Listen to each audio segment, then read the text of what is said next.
Hi everybody. सो बहुत दिनों के बाद after long time I am again with you all. और इस बार मैं कुछ ऐसा शेयर करना चाहती हूँ जो एक्चुअली आज ही हुआ और बहुत इंटरेस्टिंग था। मुझे लगा डैट मुझे आप लोगों से शेयर करना चाहिए। Actually, today in my school where I teach, there was a postcard activity and वहाँ पर बच्चों को पोस्ट कार्ड डिस्ट्रीब्यूट किया गया और उनसे कहा गया कि वो एक ऑनरेबल प्राइम मिनिस्टर के नाम पर अपना विज़न लिखें, अपना कंटेंट लिखें और उन्हें हम लोग पोस्ट करेंगे। और ये एक्चुअली ओवरऑल एक्टिविटी ये भी था उनको बताने के लिए कि अभी टेक्नोलॉजी बहुत आगे चली गई है, वे ऑफ कम्युनिकेशन भी चेंज हो गया है, लेकिन जो ट्रेडिशनल मज़ा है, जो ट्रेडिशनल एक क्रेज़ है, जो हमारा पोस्ट कार्ड था, जो हम ख़त लिखा करते थे, उसकी क्या इम्पोर्टेंस है, उसको आज बहुत ही खूबसूरत तरीके से मेरे स्कूल में प्रेजेंट किया गया और मुझे बहुत अच्छा लगा। इनफैक्ट बच्चों ने बहुत सारे क्रॉस क्वेश्चन भी पूछे, जैसे कि क्यों हम पोस्ट कार्ड लिख रहे हैं, वो भी आज के टाइम में जहाँ टेक्नोलॉजी इतनी एडवांस है कि सिर्फ एक सिंगल क्लिक से हम दुनिया के किसी भी कोने में किसी को कोई भी मैसेज पहुँचा सकते हैं with in a second. So what I came up with is that मुझे भी कुछ लगा कि हाँ, मैंने भी कुछ ऐसा किया है या जो मैं करती हूँ, जो मेरा habit to write a diary. जैसे मैं पोएम लिखती हूँ, मुझे स्टोरी लिखना पसंद है, मैं अपनी लाइफ में हो रही घटनाओं को लिखती हूँ जो मुझे बहुत ज़्यादा इफ़ेक्ट करती है। तो लिखना कितना ज़रूरी है। आप व्हाट्सएप से या फेसबुक से या किसी भी टेक्नोलॉजी से या आप जो योर कोड पर लिखते हो, एक बार वहाँ से हट करके और आप कभी डायरी की तरफ अपना झुकाव करके देखिए। जैसे मेरे पास है एक, आप देख सकते हैं 2012 की डायरी है ये। And this diary was actually given as a gift to me by one of my friend. And उसके बाद मैं in 2012 I actually was in class 12th और मैंने तब डायरी लिखना शुरू किया और मैं इसे हमेशा पढ़ती हूँ। जब तक मैं ग्रेजुएशन करा, जब तक मैंने अपनी हायर स्टडीज़ की, तब तक मैंने इसे लिखा और मैं हमेशा पढ़ती हूँ कि मैं लिखती क्या थी। Like in 12th standard what was my vision, मैं क्या लिखती थी। मुझे बहुत अच्छा लगता है कि मैं अपनी लाइफ की हर एक छोटी छोटी चीज़ें जो मेरे साथ होती थी, जैसे कि मैंने अपनी लाइफ में जो सबसे पहला मैंने अपना पोएम लिखा, उस पोएम को मैंने क्या सोच के लिखा, उस समय मेरा मेंटल स्टेट कैसा था, मैंने क्या फ़ील किया कि मैंने उसे लिखा। तो बहुत सारी चीज़ें मैंने यहाँ लिखी। और अभी जो हम मैसेज लिखते हैं या जो मैं कोई कंटेंट लिखती हूँ कभी कभी किसी योर कोड पे या फेसबुक पे या इंस्टाग्राम पे जो मैं पोस्ट करती हूँ, तो क्या वही फीलिंग होती है जो हम डायरी लिखते हैं तब जो फीलिंग हमारे अंदर प्रिवेल करती है या हमारे अंदर होती है। तो ये लेटर का या डायरी लिखने का कनेक्शन हमारे इमोशंस के साथ जुड़ा हुआ है। जैसे मैं आपसे एक इंसिडेंट शेयर करना चाहती हूँ। कभी जैसे हर दिवाली हमारे घर की सफाई होती है, तो एक पुराने जो अटैची होते हैं, आपने सुना होगा, एक बहुत ही टिपिकल भोजपुरी वर्ड में यूज़ कर रही हूँ, अटैची सूटकेस।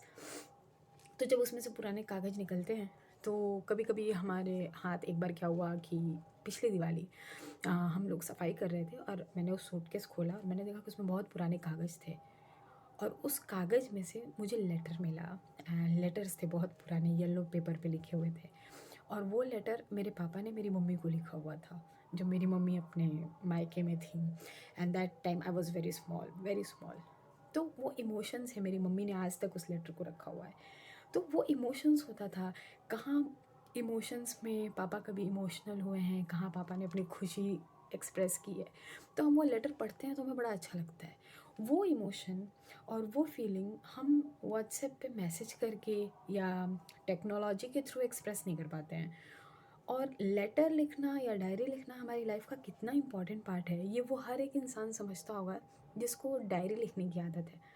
तो ओवर एंड ऑल मैं आज यही कहना चाहती हूँ कि मुझे बहुत अच्छा लगता है जब हम अपने किसी भी ट्रेडिशन को या अपने पुराने कल्चर को हम लोग आगे लेकर के जाते हैं, उसे हम लोग प्रोवोक करते हैं, उसे हम लोग प्रिवेंट करते हैं। तो आप सब भी लिखना शुरू करिए, एक डायरी को अपनी दोस्त बनाइए। मैंने बहुत कुछ लिखा है और कुछ कुछ बहुत ही बेकार भी है, मतलब हम बेकार इन द सेंस मैं अभी पढ़ती हूँ तो मुझे लगता है कि सीरियसली मैं ये लिखती थी, लेकिन हाँ, तब भी एक मेरा विज़न था, मेरा लिखने का एक सोच था, तरीका था।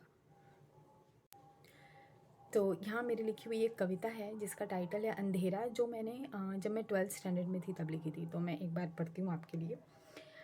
एक अंधेरे घर के कोने में सोच रही थी मैं बैठी, ये दुनिया आखिर है कैसी, थोड़ी मीठी थोड़ी खट्टी।